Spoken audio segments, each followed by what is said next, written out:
Everyone thought he was just another drunk beggar. Dirty clothes, shaking hands, empty eyes. People walked past him every single day without a second look. Some laughed, some felt annoyed, some didn't even see him as human anymore.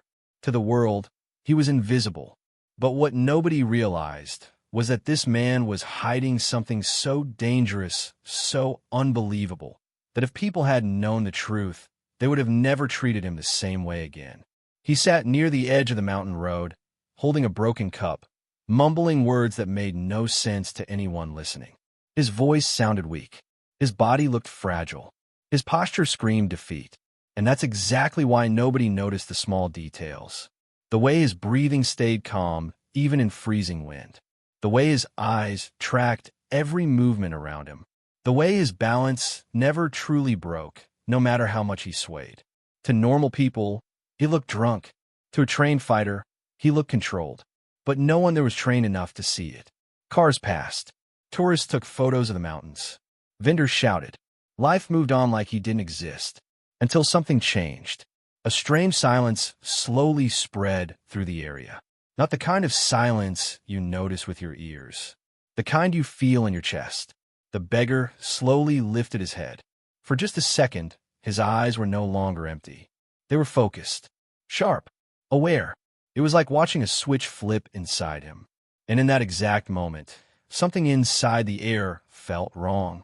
People nearby felt it too, even if they couldn't explain it. Conversation stopped. Laughter faded. A few heads turned for no clear reason. Nobody knew why. They just felt it. The man's hand stopped shaking. His breathing became steady. His body, which looked weak seconds ago, now looked strangely balanced, like every muscle knew exactly where to be. Still, no one paid real attention, because the idea that a drunk beggar could be anything else was impossible. That belief made everyone feel safe. That belief made everyone blind. What they didn't know was that they were standing just a few steps away from a moment that would change everything. A moment that would expose a secret hidden in plain sight. And this was only the beginning. That first, nothing dramatic happened. That's what made it even stranger. The world didn't explode. No alarms went off. No one screamed. Life kept moving. But something underneath the surface had clearly shifted. The beggar remained sitting there, quiet now. Too quiet. People who had ignored him for hours suddenly felt uncomfortable for reasons they couldn't explain. A shop owner across the road paused mid-sentence. A tourist lowered his camera. A group of hikers stopped laughing. No one knew why they were paying attention. They just were. The man's eyes slowly scanned the area, not in a wild or confused way, but with the calm, deliberate awareness of someone measuring distances, counting steps, reading exits. It was subtle, so subtle that most people missed it. But the few who happened to be watching closely felt a strange tension build in their stomachs. His fingers lightly tapped against his knee, not nervously, but rhythmically, like a metronome, like a fighter keeping time. Still, he never stood up. He stayed in his place, looking like nothing more than a tired, forgotten man. And that made it even more unsettling, because danger that announces itself is easy to prepare for. Danger that hides behind weakness is something else entirely. A passing truck roared by, breaking the silence for a moment. The sound echoed against the mountains. Dust lifted into the air and slowly settled back down. The beggar didn't flinch. Most people did. That small detail went unnoticed by almost everyone, except one elderly man sitting on a bench nearby. He had lived near the mountains his whole life. He had seen soldiers. He had seen fighters. He had seen men who carried violence in their posture even when they were standing still. And for just a brief second, his eyes narrowed, because he recognized something.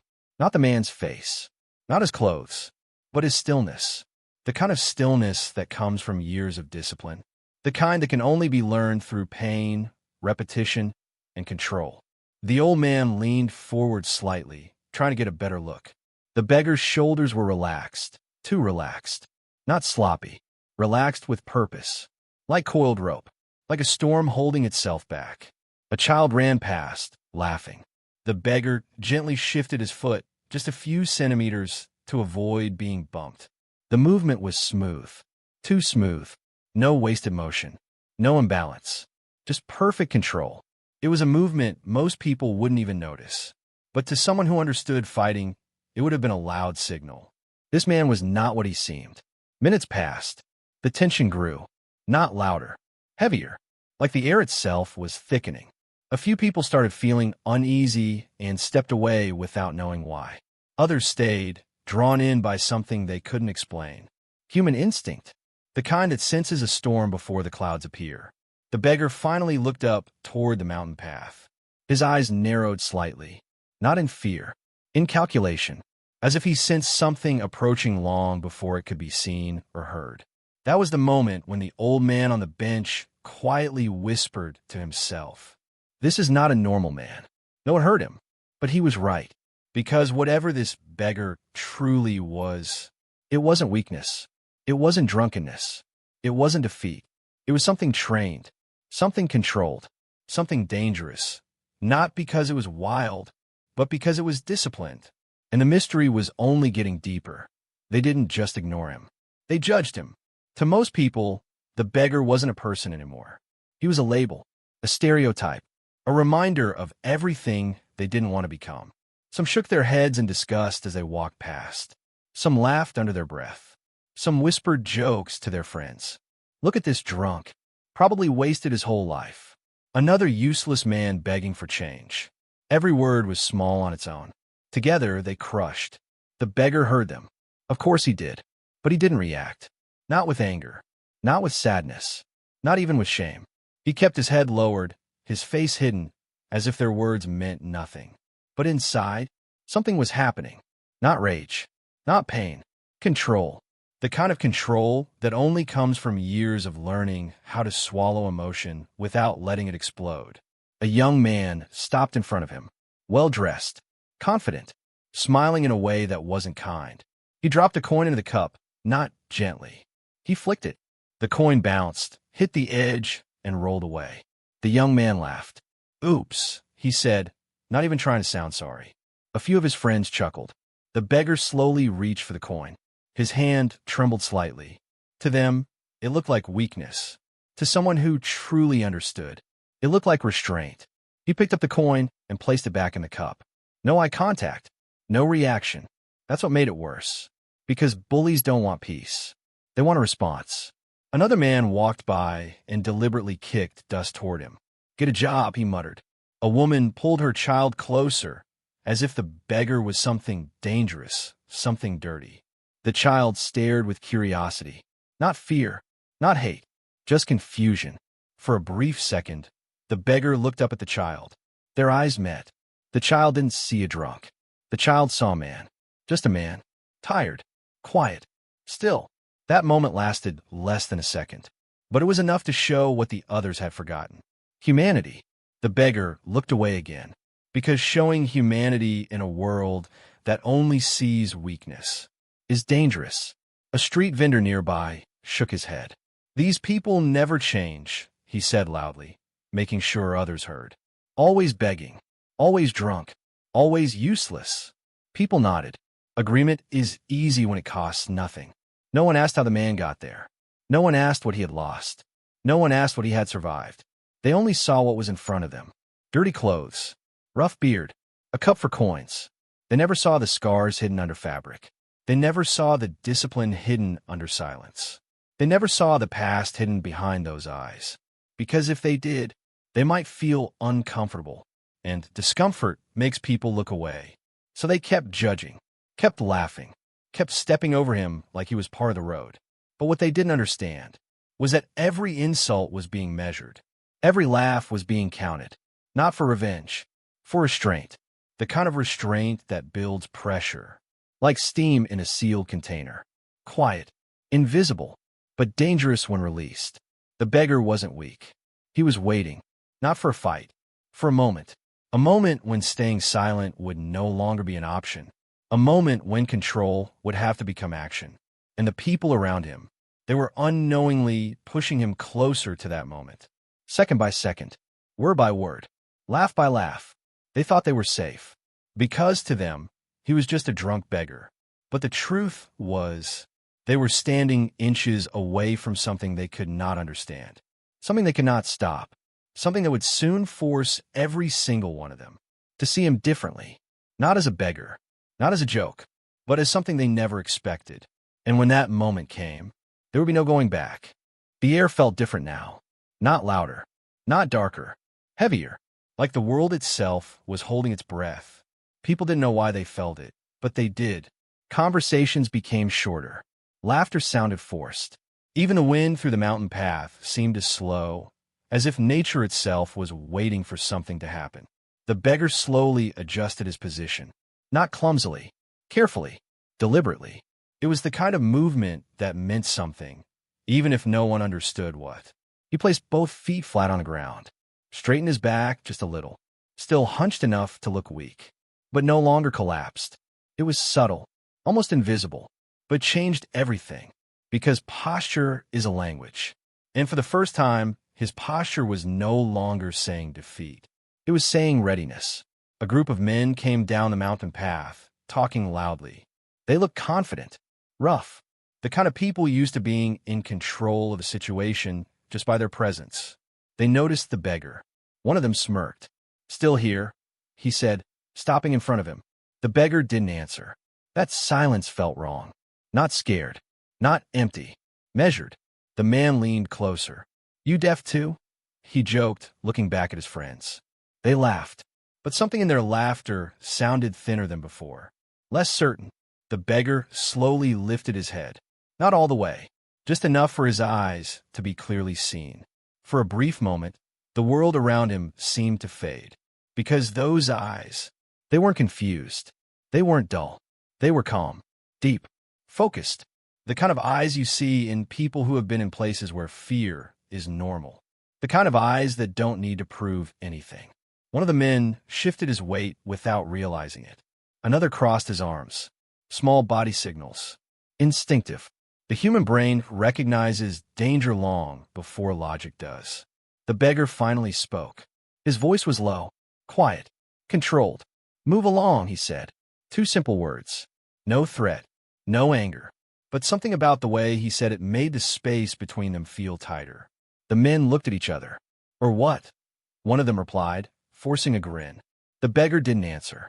He didn't need to, because silence can be louder than shouting. For a few seconds, nothing happened. People nearby pretended not to watch. But everyone was watching, even if they wouldn't admit it. The old man on the bench slowly stood up. Not to interfere, to get a better view. His heart was beating faster now, because he knew, not what would happen, but that something would. The beggar placed his hands on his knees. Pushed slightly. Not to stand. Not yet. Just enough to test balance. Just enough to feel the ground. Just enough to prepare. The men mistook it for weakness. "Look at him," one of them said. "Can barely get up." More laughter. But this time it sounded nervous. Forced. The beggar's breathing was steady. Slow. Like a metronome. Like a fighter preparing before a round. The world around him felt unreal. Sounds became distant. Time felt stretched, as if the moment itself was being pulled tight. And then, the beggar said something unexpected, something that didn't match his appearance, something that didn't match their expectations. "You don't want to be here for what comes next." The men froze for half a second. Then one of them laughed loudly. "That's a good one," he said. "You threatening us now?" The beggar didn't respond. He simply looked at the ground for a brief moment, as if remembering something. Not anger, not fear, memory, the kind of memory that carries weight. Then he looked back up, and for the first time, there was no weakness in his posture. No collapse, no slouch, just quiet alignment. Spine, shoulders, neck, all in place. Perfect. It wasn't dramatic. It was worse. It was calm. The kind of calm that comes before something irreversible. People nearby felt it. A woman took a step back. A child stopped moving. Even the men felt it, though they would never admit it. Because deep down, they knew this was no longer a joke. This was no longer a beggar. This was no longer a normal situation. This was the moment before a truth was revealed. Not with words, but with action. And whatever that truth was, it was about to change how everyone in that place saw this man forever. because the next moment would not be about who he appeared to be. It would be about who he truly was. That happened. The world seemed to slow down for a moment, as if reality itself wanted everyone to pay attention. The beggar shifted slightly, and something in the air changed. Not visibly, not loudly, but the subtle vibration of the atmosphere told a story that words could never explain. The men who had mocked him just moments ago felt it first in their bones. A low, invisible pressure that made their muscles tighten without reason. Their confident postures faltered for the briefest fraction of a second, enough to make them question if they were really in control. The beggar didn't move dramatically. He didn't scream or shout. There was no roar, no wind-blasting motion. He simply adjusted his stance. And that was enough. Every inch of him radiated precision. Every muscle, every joint, every fiber of his body was coiled like spring-loaded steel.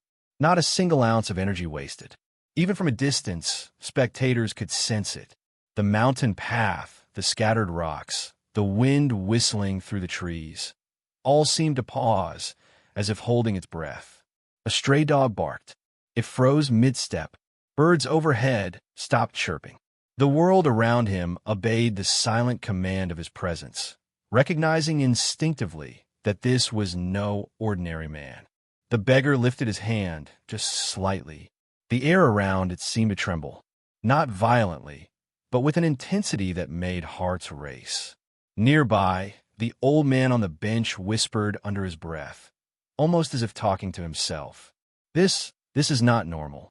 He is trained beyond anything ordinary. Even the men who had mocked him could feel it. Something primal, something raw, something that screamed danger without any words. The beggar's eyes narrowed, focus sharpened, calm, controlled, merciless. He wasn't moving yet, not overtly, but anyone with experience in combat, martial arts, or battle could see it. This was a body ready to release centuries of training in one instantaneous moment. Every stance, every posture, every slight tension in his muscles spoke of one undeniable truth. He was lethal. The mountain itself seemed to sense it. The ground beneath him, uneven and rugged, became irrelevant. He had complete control of his center of gravity, of his balance, of every minute movement. Nothing could shake him. The crowd of spectators felt a mixture of awe and fear. They couldn't put it into words, but something in their brain screamed, "Do not test this man." And yet, curiosity anchored them. Eyes wide, breath shallow, minds racing. They wanted to see what would happen. They couldn't look away. Then a distant roar echoed from the mountain slope. A massive figure approached. Something enormous, heavy, a mountain tiger, rumored to weigh over 500 kilograms. Its eyes gleamed with primal hunger. Its muscles rippled under its striped coat. Every predator instinct in its being screamed to strike. The crowd gasped. Fear spread like wildfire. But the beggar didn't flinch, didn't even blink. Time seemed to slow. The tiger's steps hit the earth, shaking loose stones underfoot. The crowd's voices faltered. Every instinct told them this was over before it had begun. And yet, there was no panic in the beggar. Only calm, only focus, only the faintest hint of a smile, almost imperceptible, as if he already knew something they didn't. He shifted his weight, a tiny, deliberate movement, barely noticeable. But anyone trained would recognize it immediately. This man was preparing to unleash a force no one alive had ever seen. His muscles coiled, his gaze locked. His body became a perfect instrument of power and precision. The tiger crouched, ready to pounce. The humans froze. The beggar exhaled slowly, and the world held its breath with him, because everyone instinctively understood whatever was about to happen would defy everything they knew about strength, speed, and raw power. It wasn't just a fight. It wasn't just survival.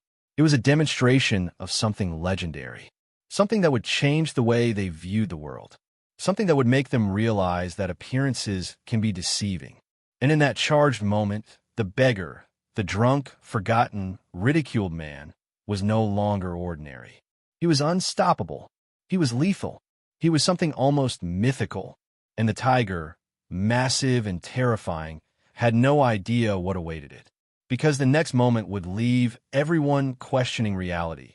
The beggar didn't move forward yet. He didn't roar. He didn't even make a sound.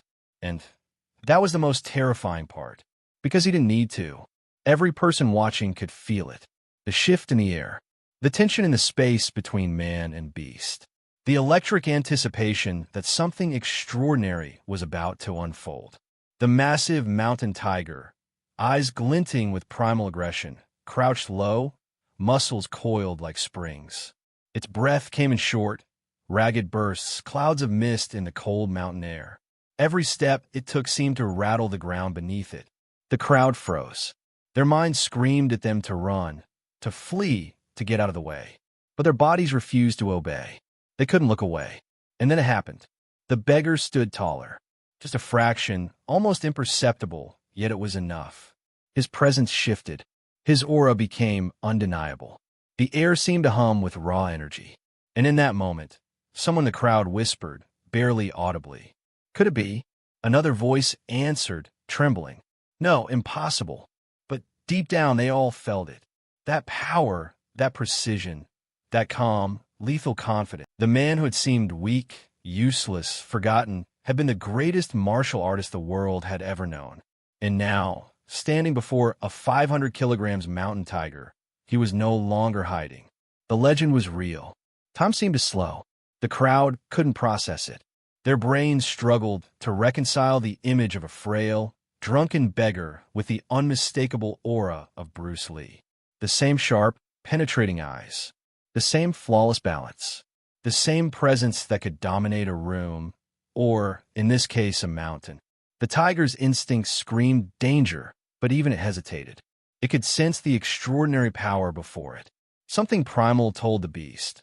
This was no ordinary human. This was a force beyond comprehension. Bruce Lee's lips moved, just slightly, as he whispered to himself. Almost a formality, almost a ritual. Focus, control, strike. A tiny smirk appeared on his face. Not arrogance, not anger, calm confidence. The kind of confidence that comes from knowing you are the master of yourself, of the situation, and of every possible outcome. The crowd could hardly breathe. Each spectator felt their pulse race, their hearts pounding like war drums. Because in that moment, they understood what they were about to witness was legendary. Something history would remember. Something stories would tell for generations. Every muscle in Bruce Lee's body was coiled, primed, ready to unleash the ultimate expression of martial power. He didn't need a shout. He didn't need a charge. His presence alone was enough to freeze time, to captivate the human mind, and to make the mountain itself feel small. Even the tiger, massive and terrifying, had no idea what awaited it. It could sense Bruce Lee's mastery, but the exact scale of his skill, impossible to predict. And just like that, the world, every human and animal in the immediate area, collectively realized they were about to witness something they had never seen and something they would never forget. The beggar was gone. The drunk was gone. The man who had been overlooked, ridiculed, and ignored was gone. All that remained was Bruce Lee, a living legend, a force of nature, a master. And now, standing on the mountain path, facing a 500 kilograms predator, he was about to show everyone exactly why his name is remembered forever. Because legends don't announce themselves. They act, they strike, and they leave no doubt. The crowd held its breath. The tiger crouched, muscles tense. Every heartbeat was amplified. And then, the silence broke. The story that began with a beggar was about to become history. Time slowed to a crawl. Every person in the crowd could feel it, the air itself vibrating with tension. The tiger crouched, eyes locked on Bruce Lee. Every muscle rippled, every claw dug into the rocky ground. It was ready to launch, ready to strike, ready to claim the moment. But Bruce Lee didn't flinch, didn't twitch, didn't even blink. He simply stood there calm, perfectly balanced, poised like a spring loaded to its limit. The world seemed to hold its breath. Spectators couldn't move. They couldn't scream. They couldn't even think clearly. All their senses were hijacked by the energy radiating from the man they had ignored for so long. And then a faint shift. Bruce Lee tilted his head slightly, eyes narrowing, scanning the tiger with surgical precision. Not in fear, not in anger, in calculation. The tiger growled low in its throat. Its tail flicked once, then froze midair. Every predator instinct screamed. This human is not ordinary. This human is different, dangerous, deadly. Bruce Lee's muscles tightened, barely visible under the worn, dirty clothes. But the small tension was enough. Every ounce of his body was ready to explode in a single, perfect motion. The spectators' hearts raced. They wanted to look away, but couldn't. Every second dragged on like an eternity. And then, Bruce Lee took a step forward. It was slow, measured, intentional, not aggression, not challenge, just presence, control, mastery. The tiger crouched lower, preparing to pounce. Its eyes were wide, focused, calculating. But something in Bruce Lee's calm gaze made even the predator hesitate. The crowd whispered. Some gasped. Some took a half step back, unable to reconcile what they were seeing. Because this wasn't a normal confrontation. This was something mythic, something larger than life, something that would be told in stories for decades to come. Bruce Lee inhaled, slowly, deeply. Every spectator felt the weight of that single breath. It wasn't just air filling his lungs. It was preparation, focus, discipline, years of mastery compressed into one fleeting moment before impact. The tiger twitched. Its claws scraped against the stone. Its eyes narrowed further, trying to anticipate the human's move. But instinct screamed uncertainty. Something about this man defied logic, defied reason. And then, Bruce Lee shifted his weight. Barely perceptible, but it was a signal, a promise, a warning. The ground seemed to hum. The air seemed heavier. Every heartbeat in the crowd echoed like a drum of fate. One child whispered, almost in awe, "Who is he?" No one spoke. No one needed to, because the answer was clear. The beggar was gone. The drunk was gone. The man everyone ignored was gone. All that remained was a legend. The tiger's muscles tensed one final time. Its instincts screamed at it to strike. But the calm, unwavering presence of Bruce Lee froze the moment, suspended it, made the impossible seem possible. The world around them became a stage. Silence except for the faint wind. Shadows of the mountains stretching long over rocks. The crowd held its breath, trapped by what they couldn't predict, what they couldn't control. Bruce Lee's eyes locked onto the tiger, and for the first time he smiled. Not in arrogance, not in malice. Calm, confident, knowing. The spectators could feel the weight of history pressing down. This was the moment they would remember forever. The instant before something unimaginable would happen. The tiger crouched. Bruce Lee poised. Time seemed to stop entirely. And then the screen of reality, the mountain, the air, the crowd, became the stage for what was coming. Because the next second would change everything. The question on everyone's mind, would the 500 kilograms mountain tiger survive? Or would the man who had seemed weak, forgotten, and ignored finally unleash the force of a legend? And with that, everything was silent. Every eye locked. Every heart pounding, everyone trapped in the moment, waiting for Bruce Lee to prove, once and for all, why legends are never what they seem.